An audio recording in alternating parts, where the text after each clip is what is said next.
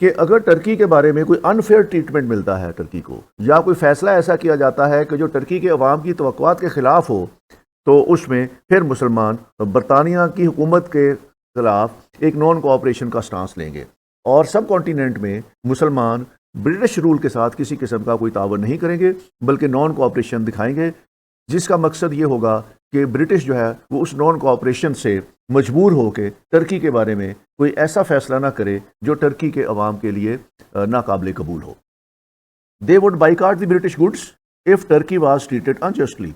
اگر ٹرکی کے ساتھ کوئی نامناسب سلوک کیا جاتا ہے یا ٹرکی کے ساتھ کوئی غلط فیصلہ کیا جاتا ہے، تو پھر مسلمان جو ہیں وہ برٹش گڈز کا بائیکاٹ کریں گے اور برٹش گڈ کا استعمال ترک کر دیں گے۔ اور یہ انسپائریشن جو ہے خلافت کمیٹی نے یا خلافت کانفرنس نے سوادیشی موومنٹ سے لی تھی، جس میں جو ہندوز تھے انہوں نے سوادیشی موومنٹ میں پارٹیشن آف بنگال میں برٹش گڈز کا بائیکاٹ کیا تھا، اور انہوں نے کمپیل کیا تھا برٹش کو کہ وہ پارٹیشن آف بنگال کے بارے میں اپنا فیصلہ واپس لیں۔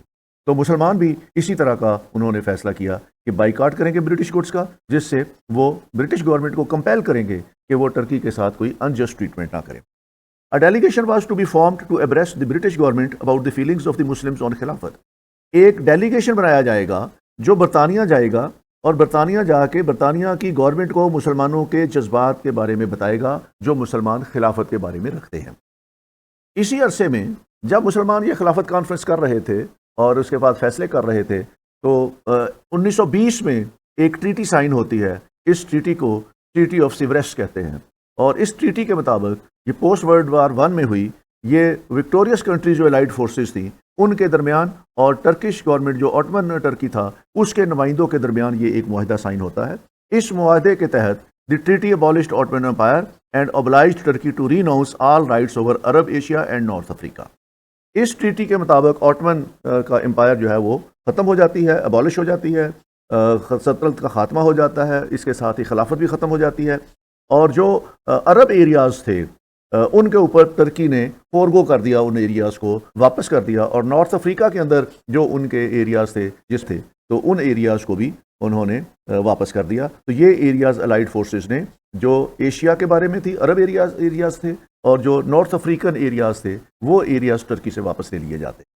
فیصلے کے تحت ٹرکی کا ٹیریٹریز جو سمارنا، تھریس، Anatolia, they were wrested from it and distributed among the European countries۔ یہ علاقے بھی ان سے واپس لے لیے جاتے ہیں، اور جو الائڈ فورسز میں جن کنٹریز نے یورپین کنٹریز نے حصہ لیا تھا، یہ علاقے ان کنٹریز کے حوالے کر دیے جاتے ہیں۔ Rejected by the new Turkish nationalist regime, the Treaty of Sèvres was replaced by the Treaty of Lausanne in 1923۔ نئی ٹرکش کی جو گورنمنٹ بنی اس نے اس فیصلے کو ماننے سے انکار کر دیا، اور اس فیصلے کے بعد ایک نیا ٹریٹی سائن ہوتا ہے۔ یہ ٹریٹی 1923 میں سائن ہوتا ہے لوزانے میں، سوئٹزرلینڈ میں، اور اس کے تحت ایک نیا معاہدہ جو ہے وہ ٹریٹی آف لوزانے وہ مارچ وجود میں آتا ہے۔ ٹریٹی آف لوزانے 1923 کے مطابق the treaty recognized the boundaries of the modern state of Turkey. جو آج کل موجودہ ٹرکی ہے، اس ٹرکی کی بنیاد رکھی جاتی ہے، اور اس کو ایک ٹرکش حکومت یا ٹرکش اسٹیٹ کا نام دیا جاتا ہے، اور اس کا انتظام اور انتظام ٹرکش لوگوں کے حوالے کر دیا جاتا ہے۔ Turkey made no claim to its former Arab provinces and recognized British position of Cyprus and Italian position of the Dodecanese. اس میں ٹرکی جو ہے وہ عرب کے علاقے جو ہے، جس میں عرب کا علاقہ ہے، جس میں مدینہ تھا، مکہ تھا، اور اس کے ساتھ جو عراق کا علاقہ بنتا ہے، جو یروشلم کا علاقہ بنتا ہے، اس کے اوپر وہ برٹش کنٹرول ریکگنائز کر لیا جاتا ہے، اور اس برٹش کنٹرول کے تحت پھر سعودی عرب وجود میں آتا ہے، اور اس میں مسلمان حکومت آ جاتی ہے، اور یروشلم کا جو علاقہ ہے وہ برطانیہ اپنے زیر تسلط رکھتا ہے۔ تو اس طریقے سے ٹرکی کی عملداری جو عرب کنٹریز تھے ان میں ختم ہو جاتی ہے، اور اس کے ساتھ جو سائپرس کا ایریا ہے تو اس پہ اس کی عملداری ختم ہو جاتی ہے۔ The Turkish strait between the Aegean sea and the Black sea were declared open to all shipping. تو اس طرح ماڈرن ٹرکی جو ہے وہ وجود میں آتا ہے، اور اس ٹرکی کے ساتھ جو آٹمن امپائر کے باقی علاقے تھے، جس میں افریقن ایریاز میں تھے اور جس میں عرب ایریاز میں تھے، وہ اسے واپس لے لیے جاتے ہیں، اور جو یورپ کی طرف علاقے تھے وہ اس سے واپس لے لیے جاتے ہیں۔ تو ٹرکی خالصتاً اس وقت جو ٹرکی کی حکومت ہے، ٹیریٹری ہے، یہاں تک محدود ہو کے رہ جاتا ہے۔ انڈیا کے مسلمانوں نے جو خلافت کانفرنس میں فیصلے کیے تھے اس کے تحت انہوں نے ایک خلافت ڈیلیگیشن برطانیہ بھیجنا تھا.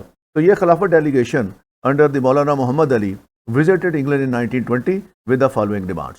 تو یہ ڈیمانڈز لے کے یہ چلا جاتا ہے، انگلینڈ چلا جاتا ہے، اور انگلینڈ میں یہ 3 ڈیمانڈز جو ہیں وہ لے کے جاتا ہے. The Sultan of Turkey as the Caliph of the Muslims be kept as the sovereign ruler of an independent state. تو ٹرکی کی خلافت کو یہ کہتے ہیں کہ قائم رکھا جائے، اور اس خلافت میں جو ایریاز ٹرکی کے ہیں جس میں کانسٹینٹینوپل ہے، یہ تھریس ہے، اناتولیا ہے، آرمینیا ہے، یہ علاقے ٹرکی کے ساتھ اس کے سوورین رولرز کے اندر ہی رہیں. دی ایریا آف حجاز، یہ حجاز کا ایریا وہ ہے جہاں پہ آج کل سعودی عرب ہے. ایریا آف حجاز، سیریا، فلسطین and Iraq should be protected from the rule of the non Muslims. تو ان ایریاز کے اوپر غیر مسلموں کا اقتدار نہیں ہونا چاہیے، یہ اقتدار مسلمانوں کے پاس ہی ان ایریاز کا ہونا چاہیے. Speed work should be initiated to pay way for the independence of the India, اور انڈیا کو آزادی دینے کے لیے جو ابتدائی کام ہے اس پہ کام شروع کرنا چاہیے. تو یہ 3 بڑے مطالبات تھے جو خلافت ڈیلیگیشن لے کے 1920 میں انگلینڈ جاتا ہے، اور یہ وہاں جا کے لوگوں سے ملاقاتیں کرتا ہے اور ان کو کنونس کرنے کی کوشش کرتا ہے کہ انڈین مسلمانوں کے یہ مطالبات جائز ہیں اور ان کو تسلیم کیا جانا چاہیے. The leaders of the delegation addressed the House of the Commons and saw the British Prime Minister Lloyd George, who paid no heed to the delegation's demand. انہوں نے وہاں ہاؤس آف کامنس میں تقریریں کی، وہاں پہ خطاب کیا. یہ برٹش پرائم منسٹر اس وقت کے لائڈ جارج، ان کے ساتھ انہوں نے ملاقاتیں کی اور ان کو مسلمانوں کے ڈیمانڈ جو تھے وہ ان کے سامنے رکھے، لیکن برطانیہ کی حکومت نے ان کے ساتھ کسی قسم کا کوئی تعاون نہیں کیا اور ان مطالبات کے اوپر کسی قسم کا کوئی رد عمل کا اظہار نہیں کیا، اور ان مطالبات کو انہوں نے کوئی وقت نہیں دی. The delegation spent 8 months in Europe with no success and returned to India unsuccessful in October 1920. تو یہ جو وفد گیا تھا خلافت ڈیلیگیشن، یہ ناکام و نامراد واپس انڈیا کو لوٹ آیا، اور جس مقصد کے لیے یہ گیا تھا اس میں برٹش گورنمنٹ جو تھی انہوں نے اور ان کی پارلیمنٹ میں انہوں نے کسی قسم کا کوئی ان کو مثبت جواب نہیں دیا، اور اس طریقے سے یہ خلافت ڈیلیگیشن جو تھا یہ ناکام واپس آ گیا. واپس آنے کے بعد انہوں نے پھر نان کوآپریشن موومنٹ شروع کر دی، جیسا کہ انہوں نے خلافت کانفرنس میں فیصلہ کیا تھا کہ اگر مسلمانوں کے مطالبات نہ مانے گئے تو وہ پھر نان کوآپریشن موومنٹ شروع کریں گے. تو جیسے ہی واپس آتے ہیں یہ، تو آنے کے بعد یہ نان کوآپریشن موومنٹ ان کی شروع ہو جاتی ہے. اس نان کوآپریشن موومنٹ میں جمعیت علماء ہند، جو مسلمانوں کی ایک مذہبی جماعت تھی، ایشوڈ اے فتویٰ فار ترک موالات آن سپٹمبر 6, 1920. تو ترک موالات کا انہوں نے ایک فتویٰ جاری کیا، اور اس فتوے کے اندر انہوں نے مسلمانوں کے لیے 6 پوائنٹ جو تھے وہ اناؤنس کیے کہ مسلمان آج کے بعد ان 6 نکات پر عمل کریں گے. اس میں سے پہلی بات یہ تھی disassociation from all executive and legislative councils. آپ کو یاد ہوگا میں نے پچھلے لیکچرز میں بتایا تھا کہ اس وقت انڈیا کے اندر ایگزیکٹوز اور لیجسلیٹو کونسلز تھیں، اور یہ ایگزیکٹوز اور لیجسلیٹو کونسلز 1919 کا جو مونٹیگ چارلز فورڈ ریفارمز تھی اس کے نتیجے میں ایک الیکشن ہوا تھا 1920 میں، اس کے نتیجے میں یہ سامنے آئی تھی. تو انہوں نے کہا کہ مسلمان تمام ایگزیکٹوز اور لیجسلیٹو کونسل سے ڈس ایسوسیٹ ہو جائیں اور وہاں سے اپنے استعفے دے دیں. مسلمانوں کو ان فورمز کے اوپر جانے کی ضرورت اس لیے نہیں ہے کہ انگریز ان کے ساتھ تعاون نہیں کر رہے. بائیکاٹ آف کورٹس، انہوں نے کہا جی عدالتوں کا بائیکاٹ کریں اور مسلمان اپنے مقدمات عدالتوں میں نہ لے کے جائیں، اور جو مقدمات آلریڈی ان کے عدالتوں میں ہیں ان مقدمات کو وڈرا کر کے وہ آلٹرنیٹ ریزولوشن کے طور پر اور پلیٹ فارمز ہیں ان پہ جائیں اور وہاں جا کے اپنے کیسز کے فیصلے کریں. Boycott of schools and colleges which received government grants, جو اسکول اور کالجز ہیں جو گورنمنٹ کے گرانٹ کے اوپر چلتے ہیں یا جس میں گورنمنٹ فائنانس کرتی ہے ان کو چلانے میں، مسلمان اپنے بچوں کو ان اسکولوں سے واپس لے لیں اور ان اسکولوں میں بچوں کو داخل نہ کرائیں. اور ان کا خیال یہ تھا کہ اس طریقے سے وہ بچوں کو اگر داخل نہیں کرائیں گے تو وہ برطانیہ کی حکومت پر ایک پریشر ایگزرٹ کر دیں گے. ریلنکویشنگ آل آنریری آفیسز اینڈ میجسٹریسی، جن مسلمانوں کے پاس آنریری عہدے ہیں، آنریری آفس ہیں، یا جن کو آنریری میجسٹریس ملی ہوئی ہے، وہ لوگ اپنی احتجاج کے طور پر یہ عہدے اور یہ آنریبل آفیسز یا آنریری آفیسز جو ہیں یہ برطانوی سرکار کے واپس کر دیں گے. ریناؤنسنگ گورنمنٹ ٹائٹلز، جن لوگوں کو گورنمنٹ نے اچھی کارکردگی کے اوپر ٹائٹل دیے ہوئے ہیں، خطابات دیے ہوئے ہیں، کسی کو نوابی ملی ہوئی ہے، کسی کو سر کا ٹائٹل ملا ہوا ہے، کسی کو اور کوئی ٹائٹل ملا ہوا ہے، تو مسلمان وہ ریناؤنس کر دیں گے، وہ ٹائٹل واپس کر دیں گے. ہمیں انگریزوں کے دیے ہوئے ٹائٹلز کی کوئی ضرورت نہیں ہے. ریزائننگ گورنمنٹ جابس، اور جو مسلمان ہیں گورنمنٹ جاب میں ہیں وہ گورنمنٹ کی جاب سے استعفے دے دیں اور گورنمنٹ کی جاب کرنے کی ضرورت نہیں ہے. تو یہ اس طریقے کی ایک نان کوآپریٹو موومنٹ تھی جو انہوں نے چلانی شروع کی اور اس پہ باقاعدہ انہوں نے عمل کرنا شروع کر دیا۔ اس عمل کے نتیجے میں بہت سے لوگوں نے ایگزیکٹو کونسل اور لیجسلیٹو کونسل سے مستعفی ہو گئے، انہوں نے عدالتوں کا بائیکاٹ کر دیا۔ مسلمان بچے جو تھے وہ انہوں نے گورنمنٹ کے اسکولوں سے اور ایسے اسکولوں سے جہاں پہ جہاں سے گورنمنٹ فنڈز دیتی تھی اسکولوں کو، وہاں سے بچے انہوں نے اٹھا لیے اور لوگوں نے اپنی نوکریاں جو تھیں وہ چھوڑ دی۔ تو اس طریقے سے یہ نان کوآپریشن موومنٹ ان کے ساتھ شروع ہو جاتی۔ آل انڈیا کانگریس آلسو جوائنڈ دی نان کوآپریشن موومنٹ۔ آل انڈیا کانگریس بھی ان کے ساتھ نان کوآپریشن موومنٹ میں شامل ہو گئی۔ Gandhi also associated himself with the non cooperation movement and played an active role in mobilizing Indians in anti state ڈیمانسٹریشنز۔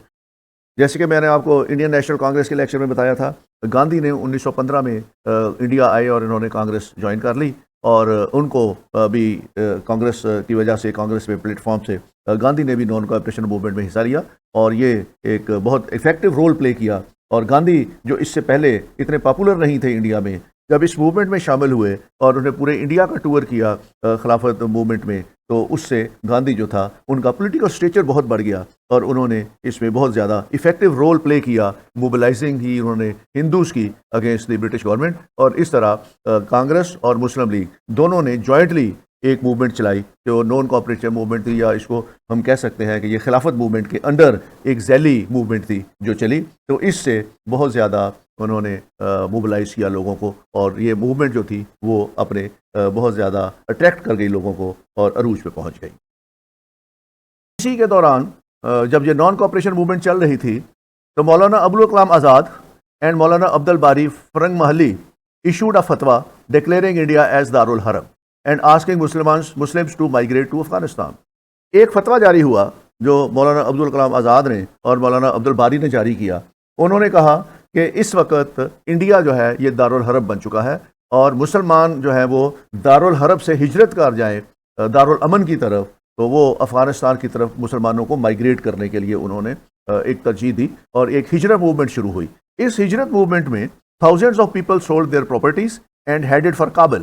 30,000 people left for Kabul۔ تو 30,000 کے قریب لوگ جو تھے وہ انہوں نے اپنے گھر بیچ دیے، انہوں نے اپنی جائیدادیں بیچ دی، انہوں نے اپنے بزنس جو تھے وہ بند کر دیے، اور اس فتویٰ کے مطابق انہوں نے ہجرت اختیار کر لی اور کابل کی طرف اپنا سفر شروع کر دیا۔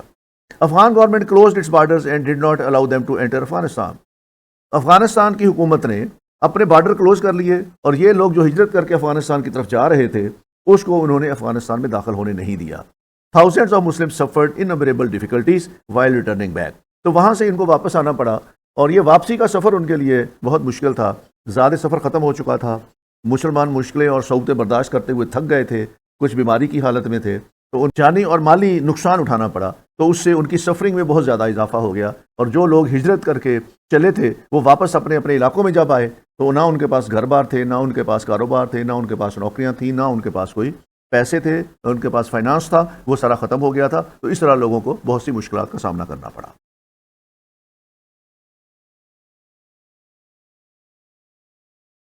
جب نان کوآپریشن موومنٹ ابھی جاری تھی تو ایک ریوالٹ ہوتا ہے، اور یہ ریوالٹ موپلا کرتے ہیں۔ In September 1920 the Khilafat committee organised a public meeting at Malabar Madras. تو مدراس مالابار کے مقام پر خلافت کمیٹی ایک جلسہ منعقد کرتی ہے، ایک پبلک میٹنگ منعقد کرتی ہے۔ Government imposed been on this public meeting. Government نے بین لگا دیا اور لوگوں کو پبلک میٹنگ کرنے سے روک دیا۔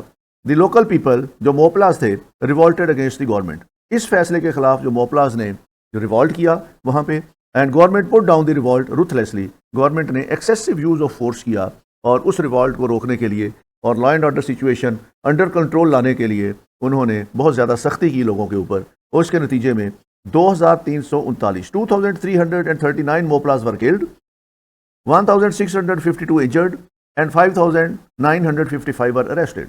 تو گورنمنٹ نے روتھلیسلی اس ریوالٹ کو جو ہے وہ سبڈیو کیا، اور اس میں بے تحاشا کلنگ ہوئی موپلاز کی، لوگ زخمی ہوئے، لوگ گرفتار ہوئے۔ تو اس طریقے سے موپلا ریوالٹ جو تھا وہ گورنمنٹ نے کنٹرول کر لیا۔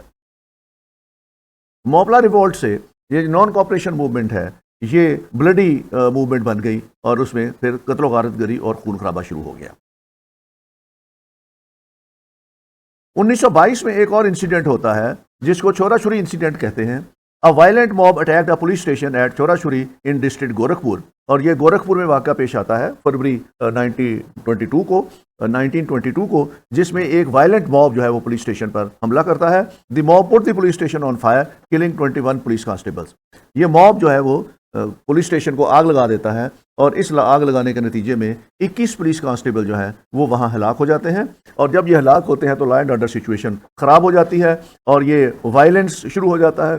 تو گاندھی پھر اپنے آپ کو ڈس ایسوسیٹ کر دیتے ہیں from the non cooperation movement due to this violence. اور گاندھی جو کہتے ہیں کہ ان کی فلسفی تھی نان وائلنس کی، تو وہ کہتے تھے کہ اب وائلنس شروع ہو گیا ہے تو میں اس وائلنس کا حصہ نہیں بن سکتا. تو انہوں نے خلافت موومنٹ سے اور نان کوآپریشن موومنٹ سے اپنے آپ کو ڈس ایسوسیٹ کر لیا اور ان کے ڈس ایسوسیٹ کرنے کے ساتھ ہی انڈین نیشنل کانگریس نے بھی اپنے آپ کو ڈس ایسوسیٹ کر لیا. تو اس طرح یہ چورا چوری انسیڈنٹ اور موپلا ریوالٹ یہ دو انسیڈنٹ ہیں جن سے یہ نان کوآپریشن موومنٹ جو ہے وہ وائلنٹ ہو جاتی ہے اور وائلنٹ ہونے کے ساتھ ہی پھر یہ اپنے اختتام پہ پہنچ جاتی ہے.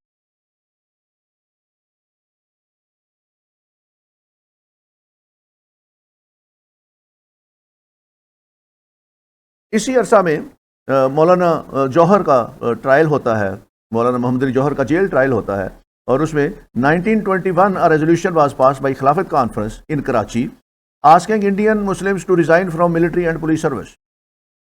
ایک خلافت کانفرنس کا ایک جلسہ 1921 میں کراچی میں ہوتا ہے اور اس جلسے میں مسلمانوں کو کہا جاتا ہے کہ وہ جو آرمی کی سروس میں ہیں اور جو پولیس کی سروس میں ہیں وہ اپنے اپنے عہدوں سے استعفیٰ دے دیں.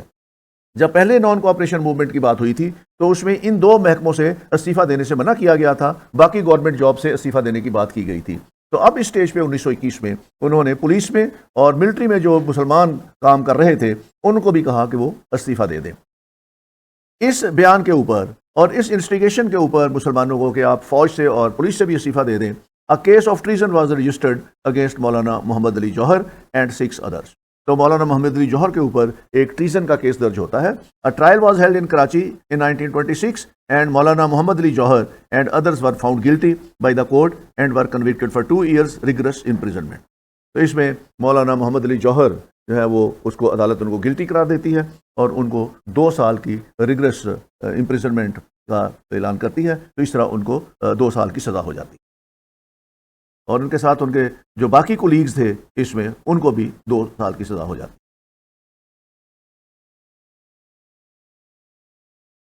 اس نازک موڑ کے اوپر آ کے پھر تحریک خلافت جو ہے وہ ختم ہو جاتی ہے اور اس تحریک خلافت کے ختم ہونے کی جو 2 بڑی وجوہات ہیں ان میں ایک تو یہ ہے کہ Gandhi disassociated himself from the non cooperation movement due to Chaura Chauri incident and Congress followed him thus weakening it. تو جو وائلنس آ گیا اس کے اندر تو گاندھی کی فلسفی جو تھی اس کے تحت وہ کہتا تھا کہ نان وائلنٹ ہونا چاہیے، تو اس نے اس پری ٹیکسٹ کے اوپر اس سے تحریک سے علیحدگی کا اعلان کر دیا جس سے تحریک کمزور ہو گئی. ان 1924 کمال اتا ترک announced setting up a democratic government in Turkey after abolishing خلافت as a system of government.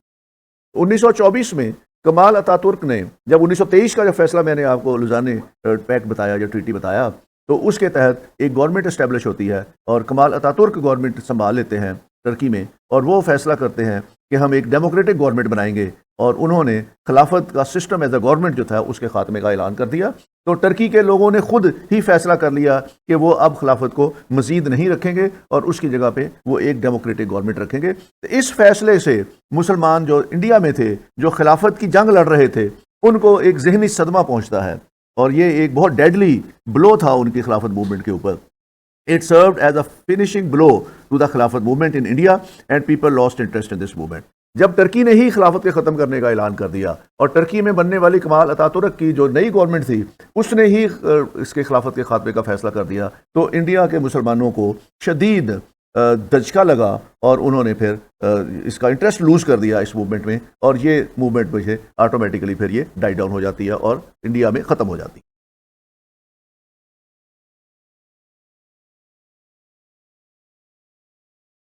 خلافت موومنٹ نے بہت زیادہ امپیکٹ ڈالا سب کانٹیننٹ میں اور اس میں بہت سے سفیئرز ہیں جس کے اندر اس نے امپیکٹ ڈالا. خلافت movement has positive and negative impacts on the life of the Indians. دونوں طریقوں سے انفلوئنس کیا، اس کے مثبت اثرات بھی تھے اور اس کے منفی اثرات بھی تھے. It influence the life of Indians in multiple way. بہت زیادہ انداز میں انہوں نے انڈینس کی لائف کو انفلوئنس کیا. تو اس میں کچھ جو انفلوئنسز ہیں وہ میں آپ کے ساتھ شیئر کرتا ہوں. پہلا، ہندو Muslim unity attend new heights. یہ جو چیپٹر کھلا تھا ہندو مسلم یونٹی کا، جو لکھنؤ پیکٹ سے ہم دیکھ رہے ہیں کہ ہندو اور مسلمان ایک پلیٹ فارم پہ آئے اور انہوں نے ایگریمنٹ سائن کیا، تو یہ ہندو مسلم یونٹی جو تھی یہ خلافت موومنٹ کے دوران یہ پیک پہ تھی، اور یہ بہت ایسی موومنٹ تھی جس میں ہندوؤں نے اور مسلمانوں نے اپنے مذہبی جذبات کو الگ رکھ کے ایک پلیٹ فارم سے اس تحریک میں حصہ لیا اور برٹش گورنمنٹ کے خلاف نو کوآپریشن کی موومنٹ چلائی اور اس کو کمپیل کرنے کی کوشش کی وہ انڈینز کے سینٹیمنٹ کے مطابق فیصلے کریں. تو یہ ہندو مسلم یونٹی کا ایک نیا چیپٹر تھا جو اس عرصے میں ہمیں دیکھنے کو ملتا ہے. Gandhi emerged as a national leader on the platform of Congress by using Khilafat movement and non cooperation movement.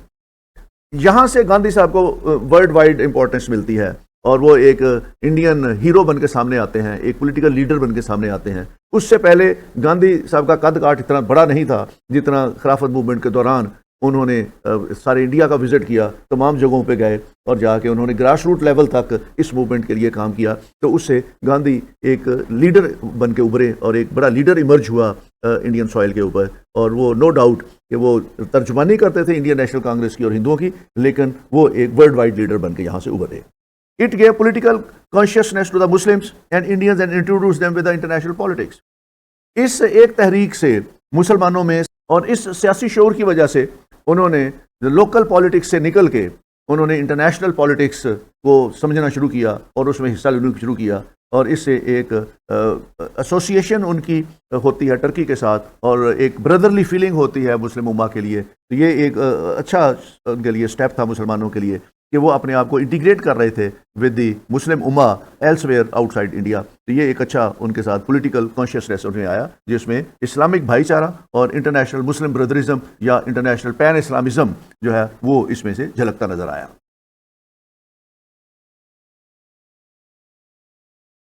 خلافت movement imparted political training to the Muslims. The movement brought women students and ulamas in the fold of politics. مسلمانوں کا جو سیاست تھا India کے اندر تھی، خلافت movement سے اس سیاست میں بھی پختگی آتی ہے اور اس کا دائرہ کار بھی وسیع ہوتا ہے. پہلے صرف پڑھے لکھے لوگ اس میں شامل ہوتے تھے اور بڑے لمیٹڈ تعداد میں لوگ اس میں شامل ہوتے تھے، اور چند لوگ تھے جو سیاست میں تھے، باقی لوگ جو تھے وہ سیاست سے انہوں نے کنارہ کشی کی ہوئی تھی یا ان کو سیاست سے کوئی دلچسپی نہیں تھی. اس موومنٹ نے مسلمانوں کو تمام جتنے بھی سیگمنٹس تھے ان کو سیاسی شعور بھی دیا اور ان کو سیاسی فولڈ کے اندر بھی لے کے آئے. خواتین سیاست میں آئیں، انہوں نے خلافت موومنٹ کے پلیٹ فارم پہ بہت کام کیا. اسٹوڈنٹس آئے، انہوں نے خلافت موومنٹ کے پلیٹ فارم کو یوز کیا، اور اس میں علماء جو تھے وہ سیاست میں آئے اور انہوں نے اس فورم کو یوز کیا. تو اس میں نئے ایونیوز ابھرتے ہیں ہمارے لیے جہاں پہ نئی لیڈرشپ ایمرج ہوتی ہے، وہ علماء میں ہوئی. اسٹوڈنٹس جو انہوں نے اس میں حصہ لیا موومنٹ میں، انہوں نے سیاست سمجھی، سیاست میں انٹرسٹ پیدا ہوا ان کا، اور انہوں نے آگے چل کے پھر پاکستان کی موومنٹ کے لیے کام کیا. تو خلافت موومنٹ نے ایک پلیٹ فارم پرووائڈ کر دیا مسلمانوں کو کہ وہ ان کے ڈفرینٹ سیگمنٹس جو پہلے سیاست سے ایسوسیٹ نہیں تھے انہوں نے سیاست کرنی شروع کی اور سیاست یہاں سے انہوں نے سیکھی. لیڈیز لائک بی اما، مولانا محمد علی جوہر اور علی برادران، ان کی والدہ بی اما، یہاں سے انہوں نے اس پلیٹ فارم کو یوز کیا، خلافت کے پلیٹ فارم کو یوز کیا. انہوں نے اس میں بہت حصہ لیا، پارٹیسپیٹ کیا. امجدی بانو، وائف آف مولانا محمد علی جوہر، انہوں نے اس پلیٹ فارم کو یوز کیا. اور بیگم حسرت موہانی اینڈ بیگم شفیع داؤدی، انہوں نے اس پلیٹ فارم کو خلافت موومنٹ کے پلیٹ فارم کو یوز کرتے ہوئے یہ خواتین سیاست میں آئیں، اور یہ خواتین پھر اپنی rest of their life they fought for the Muslim cause, اور اس میں انہوں نے مسلم لیگ کے لیے بھی کام کیا اور ان کی ویمن برانچز جو تھیں ان کے لیے اور خواتین کو موبلائز کرنے کے لیے انہوں نے بہت کام کیا. تو خلافت موومنٹ سے مسلم ویمن جو تھیں انڈیا کے اندر ان کا سیاست میں عمل دخل جو تھا وہ شروع ہوا، اور انہوں نے بھی پھر آگے چل کے پاکستان کی موومنٹ میں حصہ لیا. It introduced new avenues in education by establishing new institutions. جب مسلمان لوگوں نے بچوں کو ہٹا لیا اسکولوں سے جن کو گورنمنٹ کی گرانٹ ملتی تھی، تو اس کے لیے انہوں نے پھر اپنے ایجوکیشنل انسٹیٹیوشنز بنانے شروع کیے، اور اس عرصہ میں انہوں نے بہت سے انسٹیٹیوشنز بھی بنائے، جس میں جامعہ ملیہ، جس میں مدرسہ اسلامیہ کلکتہ، نیشنل کالج پٹنہ اور قومی اسکول دہلی، یہ قابل قدر انسٹیٹیوشنز ہیں جو مسلمانوں نے اس عرصے میں بنائے.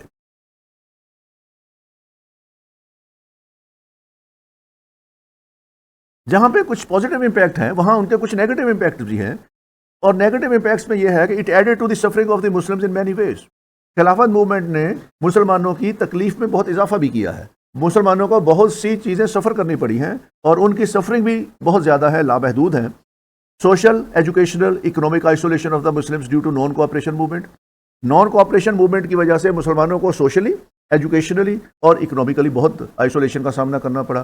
انہوں نے خطابات واپس کر دیے، انہوں نے گورنمنٹ کے ساتھ تمام مراعات واپس کر دی، انہوں نے ایجوکیشن انسٹیٹیوشن سے بچوں کو ہٹا لیا تو بچوں کا ایجوکیشن کا حرج ہوا.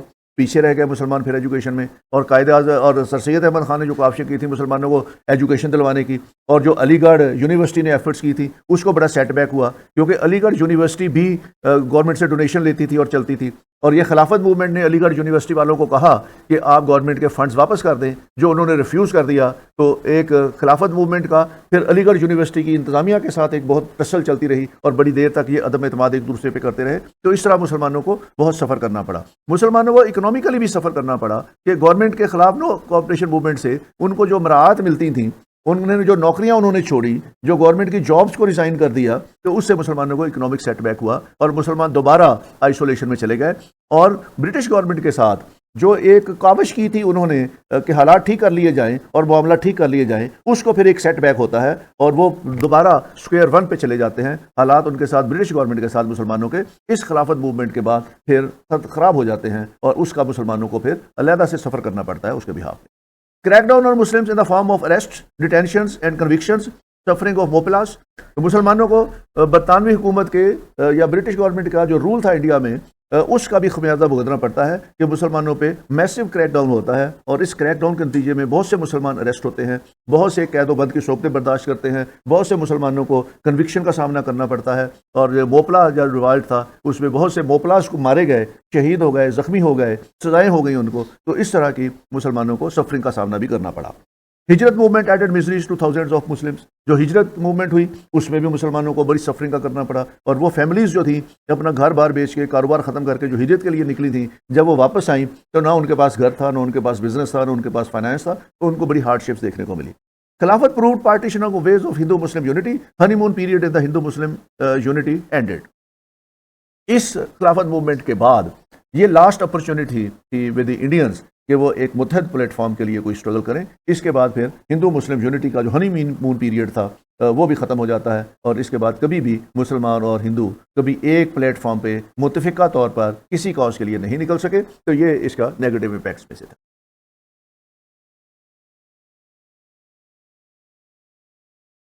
اب اگر اس کا کریٹیکل انالیسس دیکھیں خلافت موومنٹ کے، تو emotional attachment of Muslims with the خلافت. Ottoman Empire was last hope of the Indian Muslims after fall of the Mughal dynasty. تو مغل ڈائنیسٹی کے بعد مسلمانوں کی واحد ہوپ جو تھی سروائیول آف دی اسلامزم یا اسلامک لاز، تو وہ اس کے خلافت کے ساتھ ہی، آٹمن خلافت کے ساتھ تھی. اور اس خلافت کے ختم ہونے کے بعد مسلمانوں کی یہ ہوپ بھی ختم ہو گئی. اور مسلمانوں کی اگر کوئی رے آف ہوپ تھا کہ مسلمان جو ہے وہ دنیا میں ایک مقام پا لیں گے یا دنیا کی سیاست میں کوئی رول پلے کر لیں گے، یا ان کے پاس ایک اپنی ایک امپائر ہے یا ایک خلافت ہے جو ان کو آگے لیڈ کرے گی، تو یہ ساری ہوپس انڈین مسلمس کی بھی اور ورلڈ اوور بھی یہ ہوپس ختم ہو جاتی. Muslim lost faith in and fear from British and resorted to educational politics for fulfilment of their demands. مسلمانوں میں شروع میں کوشش کی کہ برطانوی حکومت کے ساتھ بات چیت کر کے مسئلے کا کوئی حل نکالا جائے، لیکن جب ان کی بات چیت کو کسی بھی طریقے سے انہوں نے پذیرائی نہیں دی تو پھر دے ریزورٹڈ ٹو دی ایجوکیشنل پالیٹکس. پہلے بھی ہم دیکھ چکے ہیں پارٹیشن آف بنگال میں یہ ایجوکیشنل پالیٹکس جو ہے وہ کانگریس نے کی تھی. اب خلافت موومنٹ میں دوبارہ ایجوکیشنل پالیٹکس کی طرف آئے تو یہاں سے ایک ٹرینڈ نکلتا ہے کہ برٹش گورنمنٹ کسی بھی طریقے سے ان کے مطالبات نہیں مانے گی، اور اگر انہوں نے اپنے مطالبات منوانے ہیں تو اس کے لیے پھر ایجوکیشنل پالیٹکس کا سہارا لینا پڑے گا، اور بات چیت کے ذریعے یا نیگوشیشن کے ذریعے ان کو ان کے پولیٹیکل رائٹس نہیں ملیں گے. The era of Hindu Muslim unity ended and politics of separatism emerged. تو یہاں پہ یہ پارٹننگ آف دی وے تھا جس میں ان کا ہندو مسلم یونٹی ختم ہو جاتی ہے، اور اس کے بعد پھر یہ دو قومی نظریے کے اوپر بات چیت شروع ہو جاتی ہے، اور دو قومی نظریہ اور سیپریٹ الیکٹریٹ اور اس طرح کے ایشوز جو ہیں وہ کمیونل پرابلمز جو ہیں وہ سر اٹھا لیتے ہیں. Political consciousness got by Muslims in Khilafat movement led to the struggle for separate homeland. لیکن اس کا ایک جو بڑا پہلو نکلتا ہے خلافت موومنٹ کا وہ یہ تھا کہ جو سیاسی شعور مسلمانوں نے حاصل کیا خلافت موومنٹ میں، اور جو جس میں خواتین آگے آئیں، جس میں طالب علم آگے آئے، اور جس کے اندر علماء آگے آئے، یہ شعور آگے جا کے انہوں نے استعمال کیا اور پاکستان کی تحریک میں حصہ لیا. اور 1940 میں ریزولوشن پاکستان کی پاس ہوئی، تو یہ اس کی فاؤنڈیشن جو ہے یہ خلافت موومنٹ نے پیش کی. تو یہ خلافت موومنٹ پیش خیمہ ثابت ہوتی ہے مسلمانوں کے لیے ایک سیپریٹ ہوم لینڈ کا، اور اس کے نتیجے میں پھر پاکستان وجود میں آتا ہے. اس پہ مزید اگر آپ نے اسٹڈیز کرنی ہو تو کچھ بکس ہیں. سید سلیمان ندوی کی خلافت اور ہندوستان، امین زبیر کی سیاست ملیہ، اور لال بہا کی Hijrat movement and the NWFP، IH Qureshi کی the Muslim community of the Indo Pakistan subcontinent, Naeem Qureshi کی سم ریفلیکشنز آن موبلا ریبیلین، گیل منالٹ کی دی خلافت موومنٹ، کے عزیز کی دی میکنگ آف پاکستان، اور کے عزیز کی ہی ہے دی انڈین خلافت موومنٹ. تو یہ تھا آج کا لیکچر. نیکسٹ لیکچر میں ہم انشاءاللہ دہلی مسلم پرپوزلز کے اوپر بات کریں گے. Thank you very much. Take care. خدا حافظ.